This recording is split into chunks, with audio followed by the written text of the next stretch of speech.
तो पिछली बार हमने जब स्कूल में जब पोटेंशियल पढ़ा तो उसमें हमने पढ़ा था कि ईपी से रिलेटेड वो क्लास हुई थी, इलेक्ट्रिक पोटेंशियल एनर्जी से रिलेटेड, जिसमें डाइपोल की पोटेंशियल एनर्जी हमने सीख ली थी और उसका फॉर्मूला निकल के आया था -P.E।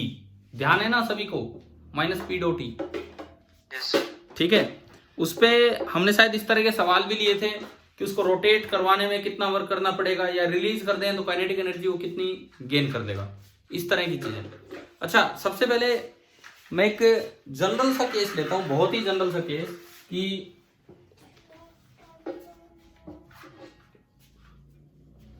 General form of mutual interaction potential energy, general form of mutual interaction potential energy of two dipoles. एक मिनट मैं करता हूं इसको, ठीक ना, ये स्क्रीन थोड़ी सी हो रही होगी, करता हूं एक बार इसको। अभी देखो, अभी दिख रहा है? ठीक है,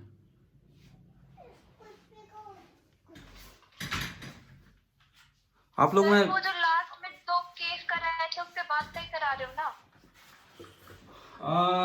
अच्छा ठीक है, आखिरी 2 केस मैंने कराए थे वो क्लोजेस्ट अप्रोच वाले। ठीक है, उसके बाद एक सवाल कराना था लेकिन मैंने कुछ और स्टार्ट कर दिया, करेंगे उस पर भी आएंगे अभी मैं। ठीक है, मुझे ध्यान आ गया वो क्या था। 2 केस कराए थे, वो केसेस तो 2 ही थे, उसके बाद एक क्वेश्चन लेना था हमें उसमें, अभी लेंगे बाद में। अब मैं आगे बढ़ रहा हूं, तो general form of mutual interaction potential energy of two dipoles, ये हम स्टार्ट करते हैं। बीच में अगर बोर्ड ना दिखे तो आप बता देना, बाकी मैं बना रहा हूं यहाँ पे। सपोज आपको कोई एक्सिस सिस्टम दिया गया है, ये एक्स एक्सिस, वाई एक्सिस और ये बाहर की तरफ जेड एक्सिस, और हमें ना दो डाइपोल दे रखे हैं, पॉइंट डाइपोल, 2 छोटे छोटे डाइपोल। सपोज एक ये शॉर्ट डाइपोल है P1, पॉइंट डाइपोल है P1, और ये P1 जहां रखा है उसका पोजीशन वेक्टर है R1। बताओ एक बार, पहला समझ आ गया क्या है ये, कैसे रखा हुआ है? दूसरा, किसी डायरेक्शन में रखा है शॉर्ट डाइपोल P2, और P2 जहां रखा है उसका पोजीशन वेक्टर है R2। एक बार ये बताओ, क्या ये डायग्राम समझ आ गया है कि नहीं? ठीक है, आपको बताना हो कि भाई इनकी म्यूचुअल इंटरेक्शन एनर्जी, आपस की पोटेंशियल एनर्जी। जैसे हमने पढ़ा था कि अगर 2 पॉइंट चार्ज कहीं रखे हों, एक Q1 है एक Q2 है, 2 पॉइंट चार्ज कहीं रखे हैं, तो पोटेंशियल एनर्जी होती है, क्या होती है बताओ, फॉर्मूला बोलो क्या था? r डिस्टेंस दूरी पे 2 पॉइंट चार्ज हैं तो क्या थी energy? K Q1 Q2 upon R, पढ़ा था ये हमने। ठीक है, तो ऐसी अगर डाइपोल्स की आपस की इंटरेक्शन एनर्जी लिखनी हो तो आप क्या करो, किसी एक डाइपोल को सोर्स मान लो, किसी भी एक डाइपोल को सोर्स मान लो, let this be the source dipole. इसकी वजह से दूसरे डाइपोल की लोकेशन पे फील्ड लिखो, ये आपका पोजीशन वेक्टर बना सेकंड डाइपोल का फर्स्ट के रिस्पेक्ट में। तो आप ट्राइंगल ऑफ वेक्टर एडिशन से इस वेक्टर को R2 माइनस R1 लिख सकते हैं, बताओ आ रहा है इसमें, दिख रहा है? Yes sir. ठीक है, मैंने इसको R बोल दिया, मैंने इसको बोल दिया वेक्टर R। अब आपको याद है कुछ दिन पहले हमने एक ब्रह्मास्त्र पढ़ा था डाइपोल का, ब्रह्मास्त्र। Yes sir. तो अगर कुछ नहीं पता 3D में कहीं है, XYZ है, तो P1 के कारण यहां जो फील्ड होगा, P1 के कारण यहां जो फील्ड होगा, मैं उसके लिए अपना ब्रह्मास्त्र यूज करता हूं। मान लो वो E इस डायरेक्शन में, पता नहीं हमें किधर होना चाहिए, this is E1 field due to P1 at this position. अब तो देखो, अब तो आपके पास, आप घर पे हो, आपसे अपनी कॉपी देख के बताओ, कैसे बताओ, मुझे क्या पता लगेगा? तो ब्रह्मास्त्र वाला फॉर्मूला या तो आपने देख लिया होगा या आपको याद होगा, बताओ इसकी वजह से यहां फील्ड कितना होगा? K by R cube, R ये डिस्टेंस है, R वेक्टर हमने लिख दिया है, K बाई R क्यूब। आगे बोलिए, आगे बोलिए, 3 टाइम्स P वेक्टर, P कौन सा? ये P1, P1 dot R cap into R cap क्या था, यही था क्या फॉर्मूला? और माइनस वेक्टर P1, बताओ एक बार सही लिखा गया है? K/r³ 3 times P dot r cap, ये एक नंबर है, into r cap vector minus P1 cap. समझ आ गया ना, ये वाला फॉर्मूला था हमारा। ठीक है, अब देखो ये जो P2 है ये एक एक्सटर्नल फील्ड में रखा है, और हमने एक डाइपोल की पोटेंशियल एनर्जी निकाली है किसी एक्सटर्नल फील्ड में। अगर एक P डाइपोल E फील्ड में रखा है तो उसकी पोटेंशियल एनर्जी का क्या फॉर्मूला हुआ करता था? दिया भाई, इसको हिला मत बार बार। क्या फॉर्मूला हुआ करता था उसका?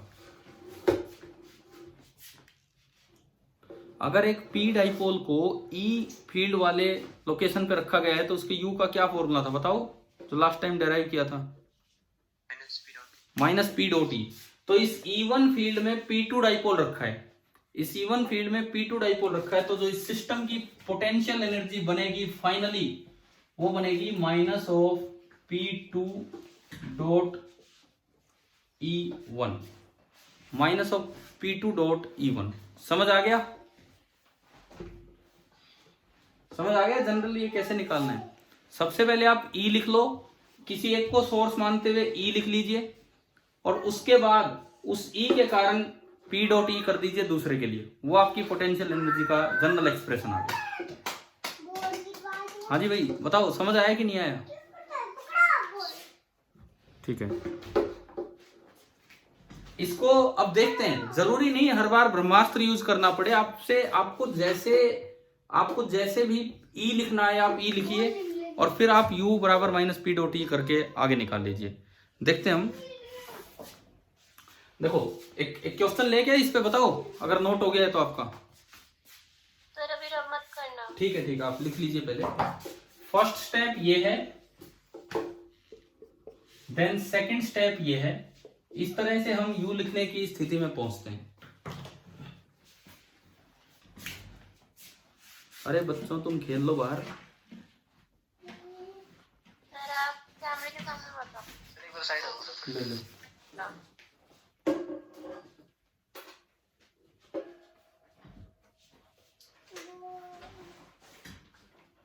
अरे सुनो, तुम बाहर खेल लो, बॉल बैट लेके बाहर ले जाओ, बैट और बॉल। दिव्यम बॉल ले जाओ।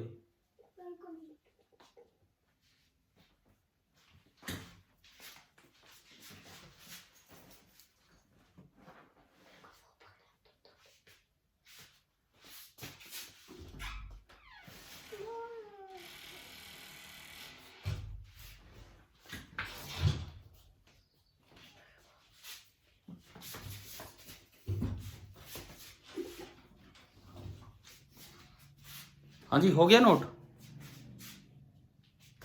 Yes sir. ठीक है, अब देखो एक क्वेश्चन लेते हैं और उसमें यूज करते हैं कि आप ये कैसे ये चीजें करके दिखाएंगे हमें। मैं नहीं कह रहा कि हर बार ब्रह्मास्त्र यूज करो, आपको जैसे P लिखना आता है वैसे लिखिए।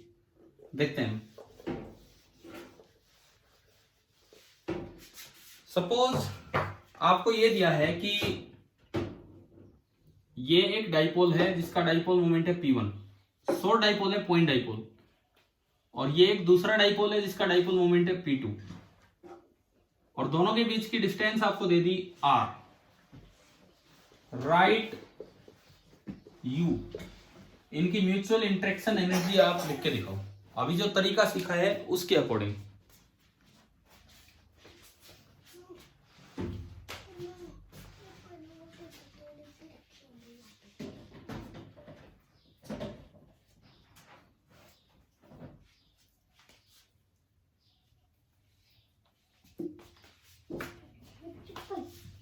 लो खेल लो बाहर, लो।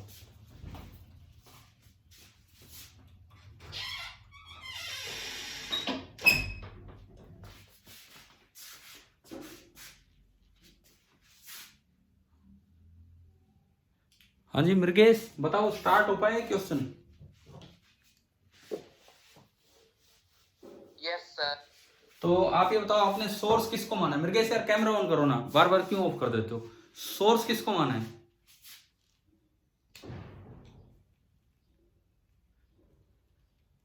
सोर्स किसको माना है मृगेश आपने? सपोज P1 मैंने P1 को सोर्स बोल दिया, ठीक है।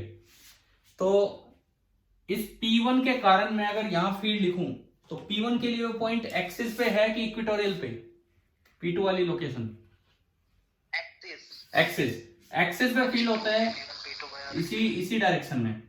और ये आपका E1 हो गया, और E1 कितना होगा 2K P1 अपॉन R3।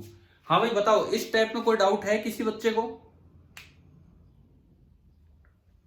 हो गया, ठीक है। कनिका, अब मैं आपसे पूछ रहा हूं अगला सवाल। कनिका प्लीज आप बताना यहाँ पे। अब P2 रखा है इस E फील्ड में, तो अब आप P2 के लिए लगा दो फॉर्मूला U बराबर माइनस P2 डॉट E1। ये लगवाओ, वैल्यूज बोलिए आप, माइनस साइन साथ लेके चलना है। हाँ जी कनिका जी बताइए। Sir minus P2 into 2K P1 upon R3। 2K P1 upon R3, और डॉट प्रोडक्ट में आता है कोस। कितना कोस? क्या एंगल है P2 और E1 के बीच डायग्राम में? P2 और E1 दोनों सेम डायरेक्शन में है, तो एंगल कितना है 0 डिग्री। कोस जीरो आपका कितना होगा 1। तो ये जो आपका U बना वो आ गया माइनस 2K, नेगेटिव है तो आने दो कोई बात नहीं, minus 2K P1 P2 upon R2। बताओ भाई, क्या आप लोगों को ये समझ आ गया है? ठीक है। अब सुनो, एक और फायदा है। कोई डाउट है किसी बच्चे को तो पूछ लेना, नहीं तो मैं आगे बढ़ता हूं इसमें। एक और फायदा है, अगर आपको कभी u as a function of r मिल जाए, अगर कभी भी आपको u as a function of r मिल जाए और आपको f निकालना हो उनके बीच में, तो जो भी कंजर्वेटिव फोर्स होता है, आपने +1 में भी पढ़ा होगा, मैं उसे क्या लिख सकता हूं माइनस du बाई dr। पढ़ा है कि नहीं है बताओ? ठीक है। अब सुनिए, अगर आप u को लिख पा रहे हो as a function of r तो ये काम देगा। अगर u एक कांस्टेंट वैल्यू आ गई तो वहां पे फोर्स नहीं निकलेगा इससे, बिकॉज कांस्टेंट का डिफरेंशिएशन तो कितना होता है 0। अगर बाई चांस किसी पर्टिकुलर सिचुएशन में u की कोई फिक्स वैल्यू आ जाए तो वहां आप फोर्स 0 मत कर देना, बिकॉज पता नहीं आप u को लिख ही नहीं पाए हो r के फंक्शन में। इस तरह का काम है। जैसे अगर मैं, आप बताओ कुछ दिन पहले स्कूल में क्या हमने इनके बीच का फोर्स निकाला था? इंटरेक्शन ऑफ 2 डाइपोल्स में, फील्ड वाले पार्ट में, है ना? तो क्या निकल के आया था मुझे तो याद, आप बता सकते हैं? r की power 6K P1 P2 upon r की पावर 4। ये चीज आप यहां से भी कंफर्म कीजिए, मतलब एक अल्टरनेट मेथड आ गया हमारे पास। वो तो था ही, एक और आसान अल्टरनेट मेथड आ गया। अगर मैं ये इसमें लगाऊं, देखो आपका u है, इसमें एक और बात का ध्यान रखना, माइनस फॉर्मूले में लेके चलना है। अगर माइनस फॉर्मूले में लेके चलने के बाद लास्ट में नेगेटिव आ जाए तो वो अट्रैक्टिव फोर्स है, और लास्ट में पॉजिटिव आ जाए तो वो रिपल्सिव फोर्स है। ध्यान रह जाएंगी ये बातें, ठीक है? यार आप वीडियो ऑन क्यों नहीं करते हो यार? आप सभी अपने अपने पता नहीं तगड़ी तगड़ी फोटो लगा रखी सबने। मेरे को फिर क्यों मजे नहीं आते, मेरे को लगता है पता नहीं किन को पढ़ा रहा हूं। आप सामने थोड़ा मीटिंग हो ना आपसे, ढंग से दिखे ना मुझे आप लोग। देखो यार, आप सभी ने अच्छे अच्छे कपड़े पहने होंगे, ऐसा थोड़ी है मैं भी ऐसे ही पहन के बैठा हूं यहाँ पे। आप कम से कम वीडियो ऑन कीजिए। देखो एफ कंजर्वेटिव यहां से कंफर्म करते हैं। आपका u है माइनस 2K P1 P2 और r रेज टू पावर है -3। r रेज टू पावर इसमें है -3। अगर मैं डिफरेंशिएशन करूं du बाई dr करूं, du बाई dr, एक तो माइनस बाहर है, 2K P1 P2 कांस्टेंट है, r की पावर -3 का डिफरेंशिएशन क्या होगा? r की पावर -3 तो यहां आएगा, तो -3 यहां आएगा तो प्लस बनेगा और 6 हो जाएगा। समझ आया ना? और r रेज टू पावर -4 जो कि नीचे जाके क्या बना, r रेज टू पावर 4। अब अगर मैं इस चीज को वहां यूज करूं, अब अगर मैं इस चीज को यहां यूज करूं तो f कंजर्वेटिव मेरा निकल के आ रहा है माइनस फॉर्मूले का है 6K P1 P2 upon r raise to power 4। अगर फाइनली आंसर नेगेटिव आया तो ये क्या इंडिकेट करता है? मैंने अभी बताया था, बताओ। फाइनली आंसर नेगेटिव आया तो क्या इंडिकेट करता है? अट्रैक्टिव। हाँ, अट्रैक्टिव फोर्स होगा। और फोर्स है कितना? 6K P1 P2 upon r raise to power 4। अपने उस आपके पास आपके नोट्स हैं, उस क्वेश्चन को देखिए जो आपने उस दिन यहाँ किया था। उस दिन तो एक अलग मेथड लिया था, P into D by D are का मोड, वो एक अलग मेथड था, लेकिन आपने U से भी निकालना सीख लिया है और ये आ गया -6 K P1 P2 upon R⁻⁴ minus means attractive. एक बार आंसर मैच करो, क्या सेम है वहां, अट्रैक्टिव भी है वहां?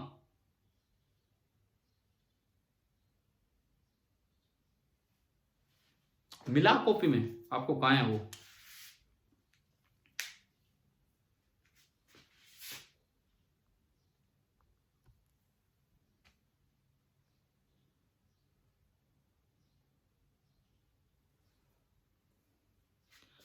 तो अगर मैं इसलिए बोल रहा हूं, अगर आपको मिला ना तो वहां ऐड कर दो ये चीज, इतना सा बस लिख दो कि it can also be derived from F बराबर minus D by D R, मतलब एक दिमाग में रहे कि हाँ भाई ये भी एक मेथड है जो आगे चल के हमने यूज किया था पोटेंशियल वाले पार्ट में। एक बार बताओ मुझे कि आपको कॉपी में वो पेज मिल गया जहां पे ये वाला क्वेश्चन कराया था?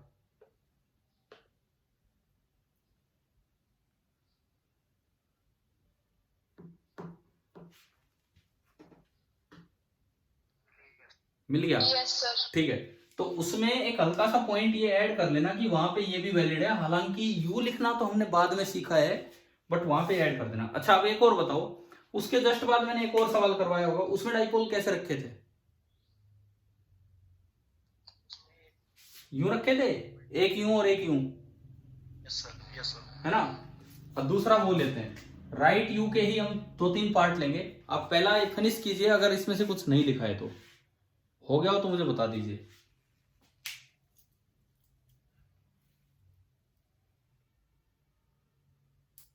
हो गया सर। ठीक है, तो सेकेंड जो पार्ट है उसमें इस डाइपोल को मैंने यूं कर दिया,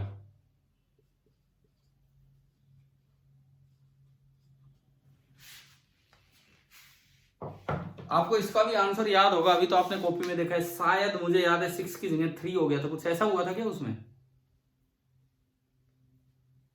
या कुछ और हुआ था? 3 आए। हाँ, वो 3 K P1 P2 upon R⁴ हो गया था उसमें। चलो अब इस मेथड से चलते हैं। सबसे पहले आप U लिख के दिखाओ, एक स्टेप तो हुआ पड़ा है कि P1 की वजह से E1 आपने लिख दिया, एक स्टेप तो हुआ पड़ा है आपका। अब आप U लिख के दिखाओ।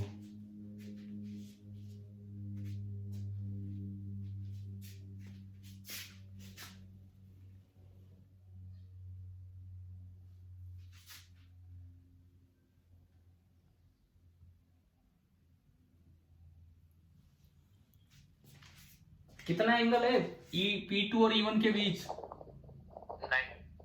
90 है। 90 है तो आप ये लगाओगे तो यहाँ पे cos 90 डिग्री आएगा, तो U कितना आया? 0 आ गया, आपका U आया 0, U आ गया 0। अच्छा, U0 आने का क्या मतलब है, फोर्स कितना होगा? क्या U as a function of R लिख पाए हो आप? क्या U as a function of R आ पाए आपके पास इस केस में? क्या U के एक्सप्रेशन में कहीं R आ रहा है या कोई एक पर्टिकुलर वैल्यू आ गई? ठीक है, ऐसे केस में आप ये ना लगाएं, ये तभी लगाना है जब U as a function of R आ चुका, बिकॉज 0 का डिफरेंशिएशन तो कितना दे दोगे आप? 0, जबकि हम जानते हैं कि इस केस में फोर्स 0 नहीं था, इस केस में फोर्स था 3 K P1 P2 upon R⁴। तो ये दोनों पॉइंट समझ आ गए ना कि कैसे यूज करना है कैसे नहीं। ठीक है, अब मैं एक और सवाल मैं आपको देता हूं। हाँ भाई, ये वाला स्टेप क्लियर हो गया सभी को? यहां पे यूं लिख लेना, since we are not able to write U as a function of R, इस वजह से आप F ये नहीं लगा सकते हैं -du/dr। वो तभी लगता है जब आपका U आ चुका होता है as a function of R, अभी आप ये चीज नहीं लगा पाएंगे।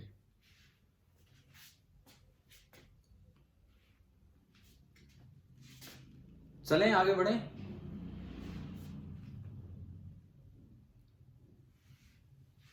ठीक है। Yes sir. तीसरे में आपसे जो मेथड बने वो लगाओ। अब मैं यू नहीं पूछ रहा, मैं आपसे फोर्स पूछूंगा। आपके पास जो भी मेथड है पीछे सीखे आप सीखे वो आपको लगाने हैं और आपको ये फोर्स निकालना है कि find interaction force between the dipoles, between the point dipoles. ये है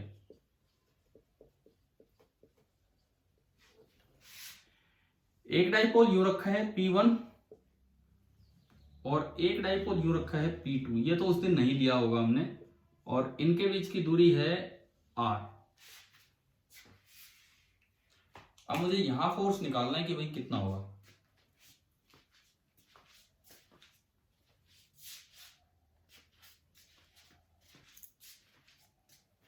जो मेथड आपसे बने वो आप लगाइए।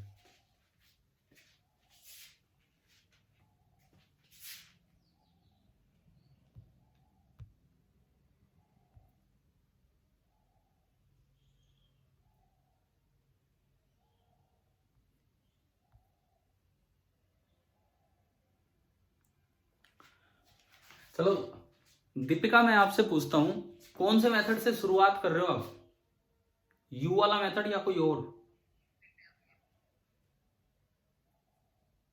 हाँ जी दीपिका जी, यू वाला मेथड ठीक है, मैं उससे चलता हूं क्योंकि कोई और लग भी नहीं पाएगा।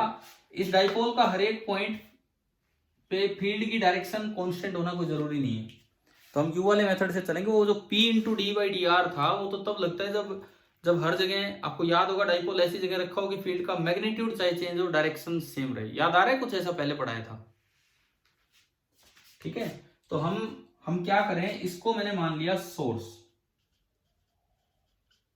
P1 के लिए, P1 का ये तो एक्सिस है और ये है इक्वेटोरियल, तो P1 के लिए P2 कहां विराजमान है, एक्सिस पे कि इक्वेटोरियल पे? कहां रखा हुआ है? इक्वेटोरियल पे।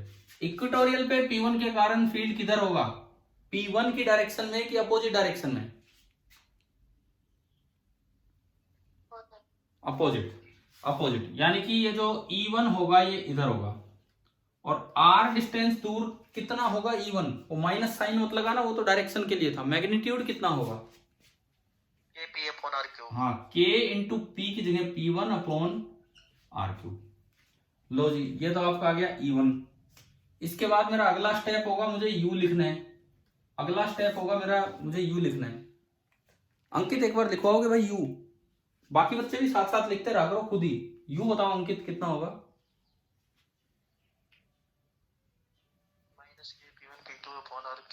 Minus P2 dot E1। अब इसको ढंग से लगवाओ आप, ऐसे नहीं। P2 का मैग्नीट्यूड है P2, E1 का मैग्नीट्यूड है K P1 upon R cube. इनके बीच का एंगल कितना है, P1 और P2 और E1 के बीच? 180 डिग्री। बड़ा हमें आसानी से दिख रहा है कि ये एंगल है आपका 180 डिग्री। कोस 180 कितना होता है? -1। तो ये तो पॉजिटिव एनर्जी आ गई, K P1 P2 upon R cube. लेकिन खास बात ये है कि हम लिख पा रहे हैं U as a function of R। सबसे खास बात ये है कि हम लिख पा रहे हैं U as a function of R। यार आप लोग बताओ, देखो मुझे एग्जैक्टली नहीं पता लगता कि आप इस ऑनलाइन क्लास में समझ पा रहे हैं कि नहीं। ऑफलाइन ऑनलाइन में ये थोड़ा फर्क आ जाता है, वहां मेरे सामने होते हैं। आप बताओगे क्या समझ आ रहा है कि नहीं आ रहा है? आ रहा है सर। आ रहा है ना ढंग से? ठीक है। आखिरी स्टेप, फोर्स कैसे निकालें? du by dr। माइनस कौन लगाएगा भाई? Minus du by dr। और फाइनली अगर ये नेगेटिव आए, ये माइनस लगाने के बाद अगर ये नेगेटिव आए तो अट्रैक्टिव फोर्स है, नहीं तो रिपल्सिव है। इस तरह में चलना है। तो चलिए करवाइए। उसमें माइनस बाहर है, उसका K P1 P2 कांस्टेंट आया और ये बचा d by dr of r raise to power -3। d by dr of r raise to power -3 ये आपका है। क्लियर? ये -3 आगे आएगा कि प्लस का बन गया 3K P1 P2 और upon r raise to power 4। तो ये फोर्स आ गया। और ये अट्रैक्टिव आया कि रिपल्सिव? रिपल्सिव। ये पॉजिटिव आने का मतलब है कि ये फोर्स रिपल्सिव है। देखो पॉजिटिव के सामने पॉजिटिव बैठा है, नेगेटिव के सामने नेगेटिव बैठा है, तो पॉजिटिव पॉजिटिव को रिपेल करेगा और नेगेटिव नेगेटिव को रिपेल करेगा। हालांकि ये पॉजिटिव इसको अट्रैक्ट भी करना चाहेगा परंतु वो बहुत दूर है, ये इसके पास है, तो ये वाला असर ज्यादा होगा, तो इसलिए ये जो नेट फोर्स बना ये आपका रिपल्सिव बना। तो कुल मिला के क्या हमें डाइपोल की पोटेंशियल एनर्जी लिखनी आ गई है और उससे फोर्स कैसे निकालना है, जस्टिफाई हो गया ये काम। ठीक है, वो जो बीच वाला पार्ट लिया था उसका ध्यान रखना, ऐसा ना हो कि आपको यू की कांस्टेंट वैल्यू लिख के बैठ जाए, ऐसा ना हो कि आप यू की कोई कांस्टेंट वैल्यू लिख के बैठ जाए और फिर बोल दें कि चलो भाई डिफरेंशिएशन जीरो, ऐसा बिल्कुल नहीं करना है। तो ये interaction of two dipoles, potential energy, force, क्या ये क्लियर है कि नहीं? ठीक है, और अगर यू लिखने में, ई लिखने में कोई दिक्कत हो तो हमारे पास कई तरह के फॉर्मूले हैं, और लास्ट में वो ब्रह्मास्त्र वाला फॉर्मूला बता रखा है जहां से आप शुरुआत करवाई थी कि आप उससे ई लिख के और फिर माइनस पी डॉट ई करो। लेकिन बच्चे आप लोग बार बार 1 2 1 2 भूल रहे हैं। जिसको सोर्स मानो उसके ई लिखने में 1 आएगा, जिसको टेस्ट मानो उसका पी लिखने में 2 आएगा। इन बातों को थोड़ा सा दिमाग में रख के चलना है। ठीक है, अभी मैं आगे बढ़ता हूं, अभी आपसे एक बार फिर से डिस्कस करता हूं। देखो मैं मान के चल रहा हूं आप लोगों ने शायद टेस्ट ठीक ठाक दिया है। +1 का हमने रिवीजन नहीं किया था, कुछ सवाल उसमें +1 के भी हैं, लेकिन 12th वाले जो क्वेश्चंस हैं जहां तक मुझे लगता है या आपने देखे होंगे, मुझे लग रहा है कि शायद आपसे लगभग सवाल हो जाने चाहिए 12th क्लास के, क्योंकि उसमें ना कहीं क्या डाइपोल था उसमें नहीं आया, एक भी सवाल नहीं आया। तो आप अगले में एक अच्छे से धमाके के लिए तैयार रहो, चाहे टेस्ट ऑफलाइन हो चाहे ऑनलाइन, आपको बहुत अच्छा करना अगला टेस्ट। ठीक है, अभी इस मीटिंग के कितना समय बचा है ये बताओ, अगर पता लग पा रहा है आपको तो।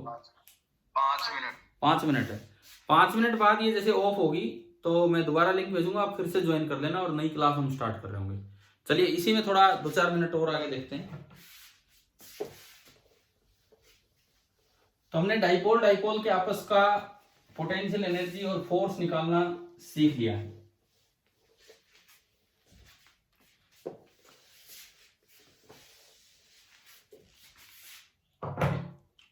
अब कई बार क्या होता है, जैसे मान लो एक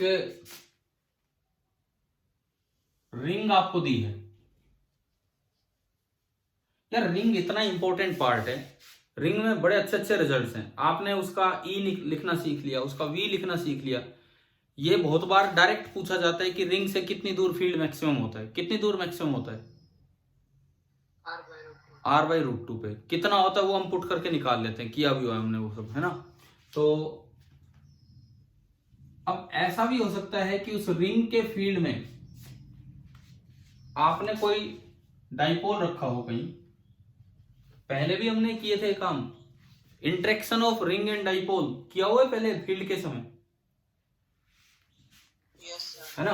अब उसी चीज पे मैं दोबारा आ रहा हूं, एक शॉर्ट डाइपोल है P, एक रिंग है जिसका रेडियस है R, और ये शॉर्ट डाइपोल इस पे रखा हुआ है स्मॉल r डिस्टेंस दूर, और ये जो चार्ज है इस पे Q है और वो Q यूनिफॉर्मली बटा हुआ है, वो Q यूनिफॉर्मली बटा हुआ है। अब आपको बताना हो कि इसने इस पे कितना फोर्स लगा रखा है। अगर आपको जैसे डिस्टेंस दे रखी हो, सपोज स्मॉल r बराबर कैपिटल R है, सपोज ये है स्मॉल r बराबर कैपिटल R। अब आपको बताना है कि ये इस पे कितना फोर्स लगा रहा है, अट्रैक्टिव है, रिपल्सिव है। तो एक तरीका हमारे पास ये भी है, पहले आप U लिख लो। U कैसे लिखोगे, इसको बना दिया मैंने सोर्स, इसको मैंने बना दिया सोर्स, तो क्या मैं इसका E लिखना जानता हूं कि नहीं। R डिस्टेंस दूर इस सोर्स का जो E होगा, पॉजिटिव चार्ज है तो बाहर की तरफ होगा। बताओगे मैं रिंग के फील्ड का क्या फॉर्मूला था, K Q R small r upon R square plus small r square की पावर 3/2। ये था आपका फॉर्मूला। ठीक है, ये आपने फॉर्मूला लिखा। अब इसमें मैं एक चीज आपसे कहूंगा, अभी आप r मत पुट करना, नहीं तो फिर आप u नहीं लिख पाओगे as a function of r। मैं क्या आपको बताना चाह रहा हूं कि कोई भी ऐसा सवाल जिसमें फोर्स आप पीछे निकाल के आए हैं, अगर आप u लिख पाते हैं as a function of r तो आप यहां भी फोर्स निकाल पाओगे। देखो अभी आप r की वैल्यू मत पुट करो, नहीं तो e कांस्टेंट हो जाएगा। उसके बाद आपने u लिखा, उसके बाद आपने u लिखा, और u कितना है, minus of p dot e। आपने u लिखा और u आपका है minus P dot E. Clear, ये हो गया। p ये तो एक ही है, तो माइनस तो फॉर्मूले का है, p जो है वो p ही दे रखा है, e आपको दे रखा है k q small r upon are square plus are square की पावर 3/2, और इन दोनों के बीच का एंगल है cos 0 डिग्री और वो 1। चलो यहां तक आया समझ। तो मेरे पास u आ गया minus K Q P into small R upon are square plus are square की पावर 3/2। अब आप ये बताओ क्या ये u as a function of small R आ गया कि नहीं? आ गया। लेकिन अगर आपने शुरू में ही r की वैल्यू कैपिटल R पुट कर दी होती और फिर ये u लिखा होता तो क्या उसमें कहीं स्मॉल r आना था? नहीं आता। फिर उसमें कहीं स्मॉल r नहीं आता तो आप डिफरेंशिएशन करते 0 हो जाता, वो गलत हो जाता। आपको पहले इस तरह देखना है कि u as a function of r ले आए आप। उसके बाद अगर आपको फोर्स निकालना है तो फॉर्मूला लगाना पड़ेगा minus du by D are. इसका माइनस अलग है, इसका माइनस अलग है, दोनों पुट करोगे और फिर डिफरेंशिएशन होने के बाद भी अगर रिजल्ट माइनस आए तो फोर्स अट्रैक्टिव है और रिजल्ट प्लस आए तो फोर्स रिपल्सिव है। और जब डिफरेंशिएशन होने के बाद जो आएगा उसमें आप r की जगह क्या पुट कर लेना, कैपिटल R पुट कर लेना, उसमें आप r की जगह कैपिटल R पुट कर लेना और उससे आपका जो भी आंसर आएगा वो आ जाएगा। तो ये आपका होमवर्क है, ये लगा लो, खुद आप ट्राई करोगे कि फोर्स अट्रैक्टिव बन रहा है कि रिपल्सिव बन रहा है। करोगे ये काम? हाँ भाई बताओ। चलिए ये आपकी मीटिंग ऑफ हो गई है, अब मैं दोबारा से आपको लिंक सेंड करता हूँ और एक नई क्लास हम इसके बाद स्टार्ट करते हैं। Thank you.